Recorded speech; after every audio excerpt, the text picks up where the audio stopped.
খুব গুরুত্বপূর্ণ যে ভিডিওটার মধ্যে চলে এলাম সেটা কিন্তু ইলেকট্রনিক ভেহিকলসের উপরে প্রেজেন্টলি যে ইনফরমেশন নিয়েছি ভিডিওটা হচ্ছে সেটা হচ্ছে আমাদের প্রেজেন্ট সিচুয়েশনে যেটা বলছিলাম গতকাল gross domestic product continuously improvement হয়ে চলেছে আমাদের এই সিচুয়েশন দাঁড়িয়ে আজকে যে ভীষণ গুরুত্বপূর্ণ ভিডিওটা সেটা হচ্ছে ইলেকট্রনিক ভেহিকলস ম্যানুফ্যাকচারিং এই দুটো পার্টের মধ্যে ভিডিওটা রয়েছে। আজকে যে ব্যাপার সেটা হচ্ছে ইভি ম্যানুফ্যাকচারিং স্টকস নিয়ে আজকে আলোচনা করব আর আগামীকাল সেটা হবে অটো অ্যান্সিলিয়ারি স্টক। ভীষণ গুরুত্বপূর্ণ দুটো ভিডিও, অবশ্যই তোমরা লক্ষ্য করবে। প্রথম আজকে ঘটনা সেটা হচ্ছে যে আমরা দেখতে পাচ্ছি পেট্রোল ডিজেলের দাম যেরকমভাবে বেড়ে গেছে, ইম্পোর্ট বিল যেটা গভর্নমেন্ট তরফ থেকে হচ্ছে সে $260 বিলিয়ন কিন্তু ওদেরকে মানে ভারতকে আনতে হচ্ছে বিদেশ থেকে, প্রচুর খরচ খরচা ফুয়েলগুলো আনার জন্য, পেট্রোল ডিজেল এই ধরনের। এবং 3 নম্বর যেটা হচ্ছে পলিউশনের মাত্রা খুব মানে বাড়তে শুরু করেছে। তো এই সিচুয়েশন দাঁড়িয়ে ভারত গভর্নমেন্ট অফ ইন্ডিয়া ঠিক করে নিয়েছে সেটা হচ্ছে প্রচুর পরিমাণে প্রমোট করার জন্য ইলেকট্রনিক ভেহিকলসকে। তো এই ইলেকট্রনিক ভেহিকলস সেলস আমরা দেখতে পাচ্ছি কন্টিনিউয়াসলি বাড়ছে, ডিমান্ডও প্রচুর বাড়তে শুরু করেছে, রিসার্চ অ্যান্ড ডেভেলপমেন্ট চলছে এই ইভি টেকনোলজির ওপরে। এবং আমরা যদি ইনভেস্টমেন্ট করি আমাদের পোর্টফোলিওর মধ্যে এই ধরনের ডাইভার্সিফিকেশন আনার জন্য কিন্তু আমরা অবশ্যই অটো সেক্টরের মধ্যে ইভি যেসব ম্যানুফ্যাকচারিং স্টকগুলো অবশ্যই ইনভেস্ট করব। এবং এটা হচ্ছে একটা খুব গুরুত্বপূর্ণ সময় এই ধরনের স্টকে ইনভেস্ট করার জন্য। যদি আমি দেখে নিই এই মুহূর্তে তোমার পোর্টফোলিওতে ভালো গ্রোথ আনতে চাও এবং ফিউচারে যদি প্রসপেক্টটা ভালো করতে তাহলে অবশ্যই কিন্তু এখানে ইনভেস্ট করতে হবে। এই সিচুয়েশন দাঁড়িয়ে ইন্ডিয়া এনার্জি স্টোরেজ অ্যালিয়েন্স মানে IESA এরা একটা প্রজেক্ট রিপোর্ট রিসেন্টলি বের করেছে। এই রিপোর্টে বলা হয়েছে প্রতি বছরে মিনিমাম 63 লাখ ইউনিট করে কিন্তু ইভিস ডিমান্ড বাড়তে চলেছে। প্রতি বছর 63 লাখ করে কিন্তু ডিমান্ড যদি বাড়তে থাকে সেটাকে ওরা এক্সপোনেনশিয়াল গ্রোথ রেট ধরেছে 49% CAGR, আনবিলিভেবল। এবং সেটাই কিন্তু সম্ভবত চলে 2029 সালের মধ্যে ওরা টার্গেট রেখেছে 113.99 বিলিয়ন ডলারে কিন্তু বিজনেস হবে এই অটো সেক্টরে। অবশ্যই auto EV sector, electronic vehicle সেক্টরে। টাটা মোটরস কিন্তু অলরেডি ডিক্লেয়ার করে দিচ্ছে তাদের কিন্তু নেক্সট কিছুদিনের মধ্যে 2030 সালের মধ্যে তাদের ম্যাক্সিমাম যে ভেহিকলসগুলোর 50% কিন্তু ওরা ইভিতে নিয়ে আসছে। এবং সেটা বক্তব্য সেটা 2021 সালে আমরা দেখেছি 1.45 বিলিয়ন ডলারের যে বিজনেসটা ছিল সেটা 2022 সালে 3.21 বিলিয়ন ডলার, মানে প্রায় দ্বিগুণের বেশি। এবং 2029 সালে যেটা বলছে সেটা হচ্ছে 113.99 বিলিয়ন ডলারে পৌঁছতে চলেছে। এত বিশাল একটা মার্কেটকে কিন্তু আমাদের দেখে নিতে হবে। জাস্ট রিসেন্ট প্রেজেন্ট যে গতকালের খবরও যেটা পাওয়া গেল, ফেব্রুয়ারির ডেটা বেরিয়েছে, সেই ডেটা অনুযায়ী যদি তুমি দেখে নাও মারুতি সুজুকি এই মুহূর্তে বিক্রি হয়েছে সেটা হচ্ছে 1.97 লাখ ইউনিট, যা ধরতে পারো 14.59% কিন্তু ইমপ্রুভমেন্ট হয়েছে। যদি তুমি ধরে নাও সেকেন্ড যে সেটা হচ্ছে টাটা মোটরসে 86,408 ইউনিট, 86,406 ইউনিট কিন্তু সেল হয়েছে এবং তার পরিমাণ হচ্ছে 8.41%, মানে ইমপ্রুভমেন্ট আপ হয়েছে। তো আগেরটা যেরকম দেখে নিলাম মারুতি সুজুকি 1.97 লাখ ইউনিট অর্থাৎ 14.59%, টাটা মোটরসের ক্ষেত্রে 8.41% ইমপ্রুভমেন্ট হয়েছে। 3 নম্বর যে স্টকটা কথা বলে মাহিন্দ্রা, যেটা খুব ফেভারিট আমার এবং যেটা প্রমাণিত হয়েছে 72,923 ইউনিট কিন্তু ওদের বিক্রি হয়েছে এবং 24% ইয়ার অন ইয়ার বেসিসে কিন্তু ইমপ্রুভমেন্ট হয়েছে। দেখতে পাচ্ছ এখানে ডাইভার্সিফাইড আমি যে কথাটা বলছিলাম সেটাই প্রমাণিত হলো। নেক্সট আমি চলে আসছি অশোক লেল্যান্ড। এর ক্ষেত্রে কিছুটা ডাউন হয়েছে, 17,464 ইউনিট বিক্রি হয়েছে, 6% গত বছরের তুলনায় কিন্তু কম হয়েছে। নেক্সট আমি চলে আসবো 2 এবং 3 হুইলার্সের দিকে। সেখানে হিরো মোটরকপের কথা বলা হয়েছে। হিরো মোটরকপসে 4.68 লাখ ক্রোড়স ইউনিট বিক্রি হয়েছে, 18.75% আপ হয়েছে 18%-এর উপরে। টিভিএস মোটর 3.68 লাখ ক্রোড়স বিক্রি হয়েছে, এটাও আপ হয়েছে 33.41%, বিশালভাবে রিটার্ন পাওয়া গেছে। নেক্সট আমি যদি বলি সেটা হচ্ছে বাজাজ অটোর ইনফরমেশন যেটা পাওয়া গেছে 3.47 লাখস এদেরও বিক্রি হয়েছে এবং সেখানে 23.71% কিন্তু এদেরও ইমপ্রুভমেন্ট হয়েছে। এবং যদি আইশার মোটরকে দেখি, এদের যে রয়্যাল এনফিল্ড তার বিক্রি হয়েছে 8,013টা ইউনিট এবং তার পরিমাণ হয়েছে 12.73%। এইবারে আজকে আমরা চলে আসবো যে খুব গুরুত্বপূর্ণ যে ভিডিওটা, তার মধ্যে 7খানা ইভি ম্যানুফ্যাকচারিং স্টককে নিয়ে আলোচনা করব। এগুলো ভীষণ গুরুত্বপূর্ণ, যেগুলো ডেটা আমি দিয়েছি। ফার্স্ট ওয়ান হচ্ছে টাটা মোটরসের কথা বলবো। টাটা মোটরস কিন্তু আমরা যেটা বলতে চাইছি এই সিচুয়েশন দাঁড়িয়ে খুব ফান্ডামেন্টালি খুব বেশি স্ট্রং নয় স্টকটা, যেটা মিডিয়া হাইপ হচ্ছে বা যেটা ধরনের ডিস্ট্রিবিউশন হচ্ছে ইন ফিউচারে হয়তো কোম্পানিটা ভালো হতে পারে। এই সিচুয়েশন দাঁড়িয়ে তুমি দেখে নাও অপারেটিং প্রফিট মার্জিন, সেটাও কিন্তু খুব একটা ভালো নয়, এবং এই সিচুয়েশন দাঁড়িয়ে তুমি যদি রিটার্ন অন ক্যাপিটাল এমপ্লয়েড দেখে নাও, সেটাও খুব একটা ভালো না, 6% কাছাকাছি। সুতরাং এইসব দিকে দেখতে গেলে প্রফিট ইনকনসিস্টেন্সি রয়েছে এর মধ্যে, ফলে তুমি যদি দেখে নাও এই সিচুয়েশন দাঁড়িয়ে খুব একটা ভালো না। আজকে যদি মার্কেট ক্যাপিটালাইজেশন হচ্ছে 3,61,486 কোটি, এবং রিটার্ন অন ক্যাপিটাল এমপ্লয়েড 5.95, এবং রিটার্ন অন ইকুইটি অ্যাপ্রক্সিমেট 5.62 মাত্র, এবং ঋণের পরিমাণ এখনও 2.38% রয়েছে। 2.38 মানে ডেপ টু ইকুইটি 2.38। এবার ডেপ টু ইকুইটি কথার অর্থ একটু বুঝতে হবে, তোমার কাছে যে টাকাটা রয়েছে সেটা অ্যাসেট, এবং যে টাকাটা তুমি ধার করছো সেটা হচ্ছে লাইবিলিটি। এবারে তোমার যে ডেপ্টের পরিমাণ যেন সবসময় তোমার পকেটের টাকার থেকে যেন কম হয়। ধরে নাও তোমার পকেটে 100 টাকা আছে, এই সিচুয়েশন দাঁড়িয়ে তুমি যদি 10 টাকা ধার করো, তার মানে তোমার যে ডেপ টু ইকুইটি রেশিও হবে 0.1, অর্থাৎ 10 গুণ তোমার কাছে টাকা এক্সট্রা রয়েছে ওটা মেটানোর জন্য। কিন্তু যদি সমান হয়ে যায়, অর্থাৎ 100 টাকা পকেটে আছে, 100 টাকায় তুমি লোন নিচ্ছ, তার মানে কিন্তু 1 হয়ে গেল। এটা 1 মানে খুবই রিস্কি জায়গায় চলে গেল। সেখানে এদের ক্ষেত্রে ডেপ টু ইকুইটি 2.38, মানে যা তোমার কাছে অ্যাসেট তার ডবলেরও বেশি কিন্তু ঋণ রয়েছে। এটা আরও বেশি ছিল, এখন কিছুটা কমেছে। এবার আমি যদি ইন্ডাস্ট্রিজ পির সঙ্গে কম্পেয়ার করি ভ্যালুয়েশন, দেখব টাটা মোটরস 17 পয়েন্ট হচ্ছে স্টকের পি, এবং যেটা তুমি ইন্ডাস্ট্রিজ পি যদি দেখে নাও দেখবে 29.8 রয়েছে। এই সিচুয়েশন দাঁড়িয়ে স্টকটাকে কিন্তু আন্ডার ভ্যালুড বলা হচ্ছে।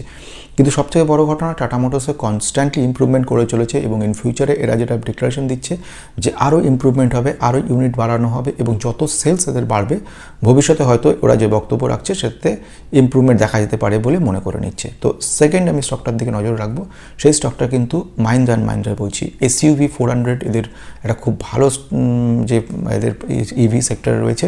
এছাড়া ফান্ডামেন্টালি যথেষ্ট ভালো রয়েছে। 3 বছরে তুমি যদি দেখো 143%-এর বেশি কিন্তু কম্পাউন্ডের রিটার্ন দিয়ে গেছে। ইভি সেক্টরে 2022 থেকে কোম্পানিটা এসছে, এবং এর মধ্যে কিন্তু খুব ভালোভাবে কাজ করছে। এদের বক্তব্য যেটা সেটা হচ্ছে পোর্টফোলিওটা, এদের যে ডাইভার্সিফাইড পোর্টফোলিও রয়েছে, এবং এর ফলে এরা কিন্তু ভবিষ্যতে আরও বেশি ইমপ্রুভমেন্ট হবে। এই মুহূর্তে মার্কেট ক্যাপিটালাইজেশন যদি দেখে না, মাহিন্দ্রার 2,38,722 কোটি রয়েছে, এবং এই মুহূর্তে যদি রিটার্ন অন ক্যাপিটাল এমপ্লয়েড দেখে নাও, এটা এমনই একটা ম্যাট্রিক্স, তোমার ইনভেস্টেড অ্যামাউন্টের কত পার্সেন্ট তুমি রিটার্ন পাচ্ছ, কতটা, এমনই একটা ম্যাট্রিক্স জানাচ্ছে, যেখানে তুমি ইনভেস্টেড অ্যামাউন্ট কতটা ওরা ম্যানেজ করছে, ম্যানেজমেন্ট সেটা বুঝতে পারবে। এখানে 12 রয়েছে, যেখানে কিন্তু টাটা মোটরসে 5.95 দেখেছিলাম। এদিক থেকে আমরা যদি দেখে নিই রিটার্ন অন ইকুইটি, সেখানে হচ্ছে একটা এমনই জিনিস যেটাতে তোমার ইনভেস্ট করা ক্যাপিটালটা যেরকম আগে রিটার্ন পাচ্ছ, ম্যানেজমেন্ট কীভাবে তোমার ইনভেস্টেড অ্যামাউন্টটাকে ঠিক জায়গায় লাগিয়ে প্রফিটেবিলিটি কতটা তুলে আনছে, সেই ম্যাট্রিক্স হচ্ছে এটা। এ ব্যাপারে ডিটেলস আমার তুমি নিয়ে দেখে নিতে পারো, মেম্বারশিপ নিয়ে সামান্য 29 টাকা, সেখানে আমি ডিটেলসে বলেছি। 12 হচ্ছে তোমার return on capital, return on equity হচ্ছে 18। যদি ঋণের পরিমাণ দেখো 1.65, অর্থাৎ এটাও কিন্তু ডেপ টু ইকুইটি হচ্ছে 1.65, অর্থাৎ 1-এর কম থাকার সব থেকে ভালো, সেখানে এটা হচ্ছে 1.65 রয়েছে। ওকে, এবার যদি আমি পির সঙ্গে কম্পেয়ার করি, এদের যে স্টক পি হচ্ছে 21, এবং ইন্ডাস্ট্রিজ পি রয়েছে 30। ট্রাস্টিং কোম্পানি, ইভি সেক্টর একটা দারুণ কোম্পানি, এবং ছোট কোম্পানি কিন্তু বিশাল রিটার্ন দিয়ে ফেলেছে। কোম্পানিটার নাম হচ্ছে ওলেক্ট্রা গ্রিনটেক। ওলেক্ট্রা গ্রিনটেক ইভি সেক্টরে একটা লিডিং স্টক বলা যেতে পারে। কমপ্লিট ইলেকট্রনিক ভেহিকল যে বাসগুলো আছে সেইগুলোকে মার্কেটের লিডার বলা যেতে পারে সে সম্পর্কে, এবং এর পিটা খুব হাই, ওভার ভ্যালুড রয়েছে। সিচুয়েশনে তুমি যদি দেখে নাও, এর মার্কেট ক্যাপিটাল 16,000 কোটি, এবং যদি return on capital employed 13, return on equity হচ্ছে 8, ঋণের ডেপ টু ইকুইটি খুব কম 0.15। কিন্তু যদি তুমি পির সঙ্গে কম্পেয়ার করো, ইন্ডাস্ট্রি ওর নিজের পি মানে স্টক পি হচ্ছে 178, যেখানে কিন্তু ইন্ডাস্ট্রিজ পি রয়েছে 29। এই যে রিস্কি স্টকটা সেটা কিন্তু কনস্ট্যান্টলি প্রফিট করে চলেছে ইয়ার অন ইয়ার, এবং আমরা দেখতে পাচ্ছি হিউজ জাম্প করে গেছে স্টকটা, এতখানি ওভারভ্যালুড হয়েছে। এই মুহূর্তে এই স্টকে এন্ট্রি না করাটাই ভালো বলে এই মুহূর্তে মনে হচ্ছে, এতটাই ওভারভ্যালুড জায়গায় চলে গেছে। নেক্সট আমি চলে আসছি পরেরটার দিকে, সেটা হচ্ছে টু হুইলারের দিকে। টু হুইলারও কিন্তু খুব সুন্দর জায়গা রয়েছে। আমরা দেখতে পাচ্ছি আমি যে কোম্পানিটার কথা ফার্স্ট বলবো সেটা হচ্ছে TVS motor. TVS motor company কিন্তু টু হুইলারের মধ্যে সেরা কোম্পানি। এই মুহূর্তে মার্কেট ক্যাপিটালাইজেশন 1,06,054, এবং যদি দেখে নাও রিটার্ন অন ক্যাপিটাল এমপ্লয়েড 13, এবং রিটার্ন অন ইকুইটি 25 রয়েছে। এবং এই সিচুয়েশন দাঁড়িয়ে তুমি যদি এর দেখে নাও, ডেপ টু ইকুইটি রেশিও দেখো, সেখানে দেখবে কিন্তু ডেপ টু ইকুইটি 2.03 রয়েছে, মানে এটাও যথেষ্ট বেশি। তোমার যা পরিমাণে অ্যাসেট তার প্রায় ডবলের বেশি কিন্তু এদিকে রয়েছে লাইবিলিটি। তো এবার আমি চলে আসছি 2.03 কথা হচ্ছে যতটা তোমার এই মুহূর্তে অ্যাসেট রয়েছে তার ডবল তোমার লাইবিলিটি রয়ে গেছে। তো এটা একটা দেখার ব্যাপার। এবারে যদি তুমি পির সঙ্গে কম্প্যারিজন করে নাও, টিভিএস মোটর 64 হচ্ছে স্টকের পি এবং ইন্ডাস্ট্রিজ পি হচ্ছে 45, মানে একটু ওভারভ্যালুড জায়গাতেও রয়েছে। নেক্সট আমি চলে আসছি সেকেন্ড যে টু হুইলার্সের মধ্যে, সেটা হচ্ছে হিরো মোটরকর্প। হিরো মোটরকর্প হচ্ছে 92,190 মার্কেট ক্যাপিটালাইজেশন, 22 হচ্ছে return on capital employed, return equity হচ্ছে 16 এবং ঋণের পরিমাণ খুব কম 0.04 যেটা হচ্ছে ডেপ টু ইকুইটি। এবং যদি কম্প্যারিজন করো স্টক পির সঙ্গে ইন্ডাস্ট্রিজ পি, স্টক পি এখন 24-এ রয়েছে এবং ইন্ডাস্ট্রিজ পি রয়েছে 45। তার মানে এটা আন্ডার ভ্যালুড সিচুয়েশন। এই হিরো মোটরকর্পকে নিয়ে কিন্তু মাঝখানে একটা ঘটনা ঘটেছিল এবং গন্ডগোল একটা সিচুয়েশন হয়েছিল ম্যানেজমেন্ট লেভেল থেকে।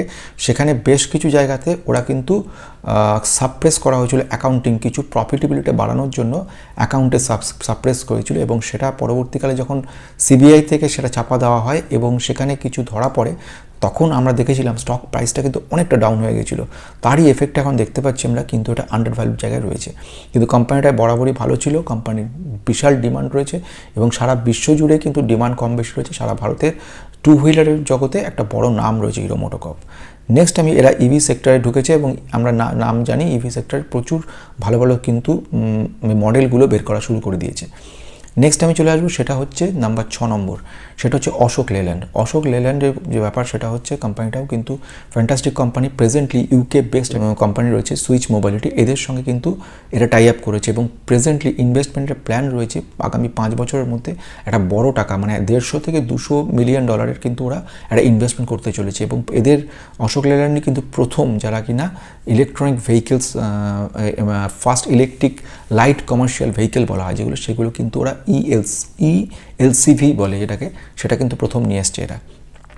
এই মুহূর্তে অশোক লেল্যান্ডকে তুমি যদি দেখে নাও, এর মার্কেট ক্যাপিটালাইজেশন রয়েছে 50,531 কোটি এবং এই সিচুয়েশনে যদি রিটার্ন অন ক্যাপিটাল এমপ্লয়েড দেখো 11 এবং রিটার্ন অন ইকুইটি যদি দেখো দেখবে 15%। ফলে এটা কিন্তু 15 মানে অর্থাৎ হচ্ছে কি রিটার্ন অন ক্যাপিটাল এমপ্লয়েড যথেষ্ট ভালো রয়েছে, রিটার্ন ইকুইটি সুন্দর রয়েছে। অথচ ঋণের পরিমাণ ডেপ টু ইকুইটি যেটা খুব গুরুত্বপূর্ণ এখানে, সেখানে দাঁড়াচ্ছে 3.87 মানে 4-এর কাছাকাছি। এইটা কিন্তু এর একটা বড় নেগেটিভ পয়েন্ট, মানে তোমার হাতে যে টাকাটা রয়েছে অ্যাসেট তোমার রয়েছে তার প্রায় 4 গুণের মতো তুমি কিন্তু ঋণ নিয়ে বসে আছো, এইটা একটা বড় নেগেটিভ পয়েন্ট। এর যে স্টক পি এই মুহূর্তে যে 21 আর ইন্ডাস্ট্রিজ পি রয়েছে 29, সুতরাং এদিক থেকে দেখতে গেলে স্টকটা কিন্তু ভালো সিচুয়েশন রয়েছে। নেক্সট আমি চলে আসবো আমাদের 7 নম্বর এবং লাস্ট যে কথা, সেটা হচ্ছে মারুতি। মারুতিকে নিয়ে এই মুহূর্তে যে সিচুয়েশন দাঁড়িয়ে আছে, কোম্পানিটা যথেষ্ট ভালো এবং প্রচুর এর বলতে গেলে ম্যাক্সিমাম যে জগতে মানে অটো সেক্টর জগতে একটা বড় পায়োনিয়ার জায়গায় রয়েছে। কোম্পানিটার মার্কেট ক্যাপিটালাইজেশন তুমি দেখো 3,64,406 আর টাটা মোটরসের 3,61,406, কাছাকাছি মার্কেট মানে ম্যাক্সিমাম মার্কেট ক্যাপিটালাইজেশন দিক দেখতে গেলে কিন্তু মারুতি ফার্স্ট রয়েছে এবং এখনও সারা ভারতের ডিমান্ডে কিন্তু মারুতি সুজুকির প্রচুর দাম রয়েছে। এবং মারুতি এই মুহূর্তে যদি দেখে নিই রিটার্ন অন ক্যাপিটাল এমপ্লয়েড কি, ফান্ডামেন্টালের রিটার্ন ইকুইটি কেমন আছে, 14 হচ্ছে রিটার্ন অন ক্যাপিটাল এমপ্লয়েড এবং রিটার্ন অন ইকুইটি হচ্ছে 11। যদি তুমি ঋণের পরিমাণ দেখো, ঋণ একদম নেয়নি, 0.01 মানে যেটা আমি বলছিলাম প্রথমে 100 টাকা তোমার পকেটে রয়েছে, তুমি 10 টাকা লোন নিয়েছো, যে কোনো সময় তুমি চুকিয়ে দেওয়া যেতে পারবে।